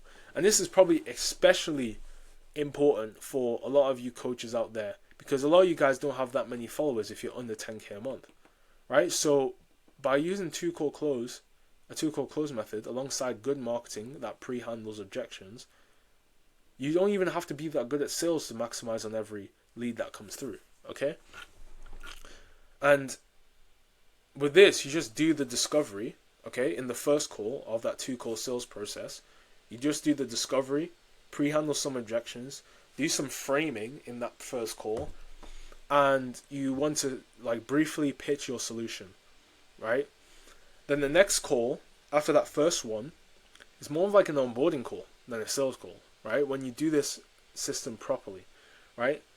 In that sales call, that second call, you want to readdress some of the things that you addressed in the first call, and then do some more objection handling before revealing the price at the end, right? This is all a very elaborate plan. And the first call, right, is the most, I would say the first call is the most important part of this process, because this objection handling and framing that you're doing is going to be, again, like I said, way more effective, because in the prospect's mind, in this part of the sales process, you're literally just here to help them. You're not here to sell them anything, right? That's, obviously at the end of the day, you're just trying to sell them something, right? Obviously it's going to change their lives. You're doing it ethically. But in the prospect's mind, if you're trying to sell them something, like, people don't like to be sold to. They like to buy. They like to buy things. They like to do things because they want to, right? And a one-call close method, if you have good social proof and you have stuff in place already, like you're a good authority in the space, all that stuff, like, yeah, you can probably close pretty high with at high rates with a one-call close method. But for most coaches out there, a two-call close method, I think, is the best method out there. I actually run like a more hybrid two-call close method. It's not exactly like getting on a sales call with someone and booking another sales call. It's a little bit different. It's a little bit more efficient. But yeah, that's for my clients. I can't really air that out here. It'll be a little bit too unfair for them, right, if everyone starts doing this. But basically, like I said before, as soon as you start pitching to them, or you tell your prospects the price on a call, all that objection handling and framing you do, at that point is way less effective, because after they know your price, at that point you're just another sleazy, slimy salesperson to them, right? You're just trying to sell them something at that point. If you haven't done the proper objection handling, framing, and stuff beforehand when you're in the advisor frame. So all of that in the first call, right? Doing all that in the first call means that if objections come up again, if they come up in the second call, they just hold less weight because you've handled them beforehand. You can just link back to what you said and the conversation you had. Okay?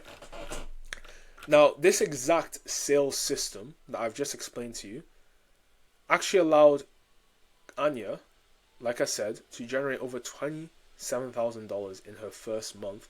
And by the way, she had never, ever, ever had a coaching offer before, and has never gone on a sales call in her life before working with me, right, or working with my team. So when I say this system is good, honestly, this system is really, really good, right? Especially if you've never sold before, you can literally go from not selling anything before to closing multiple thousands of dollars in a matter of like a couple minutes, right? 15, 20, 30 minutes, right? This is how good this sales system actually is. And if you actually want the exact discovery questions and also all the recordings to discovery calls that I use for my clients to help them close anywhere from 30 to 75% of their sales calls, just go ahead and message me the word SALT on IG. I'll send that over to you for free. Just let me know that you want to get the discovery questions that my clients use, and also the recordings of these discovery calls to know exactly how to frame them. Now, the next thing is number 4. There are only 3 real objections in sales, okay? You often hear people say, I need to think about it, I need to talk to my wife, I need to see a testimonial, I need to do all these things, and you pray about it. All these objections are BS. They're not real. The only 3 real objections in sales are, number 1, about money, right? Whether the prospect actually has money to buy. Number 2, objections about the value, so whether they actually believe that the product is actually worth the price.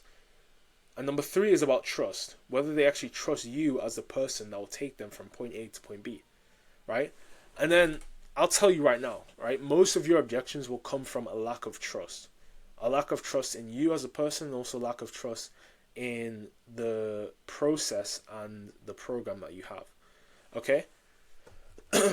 And this is why marketing and having the right sales system that is built around building as much trust and social proof as possible is key, right? In a world full of coaches trying to just sell anyone with a pulse, real, genuine people who have ethics and morals will stand out in this market.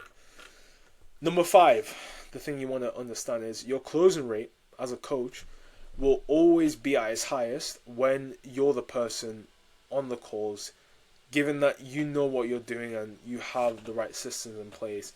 Because at that point, you're like the face of the brand, right? So having a bunch of sales reps makes sense time-wise, but also then you have to spend more money, you have to spend more capital on acquisition to compensate for the lack of closing rate, okay?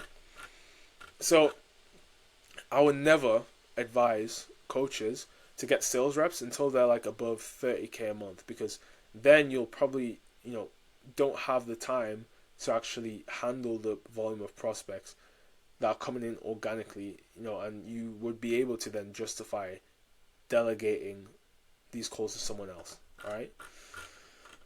And then on top of that, the top caller that you want to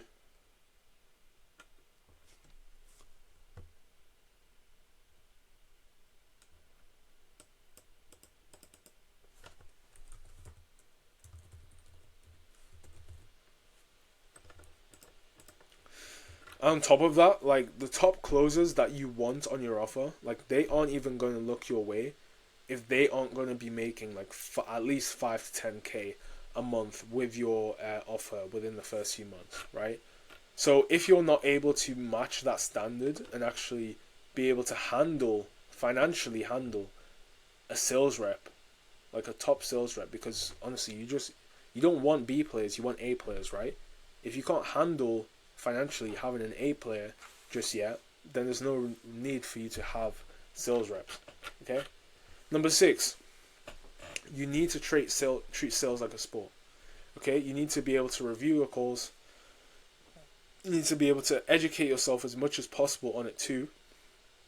And if you do that consistently, educate yourself on sales, review your own sales calls, review other people's sales calls, you'll consistently get better, okay?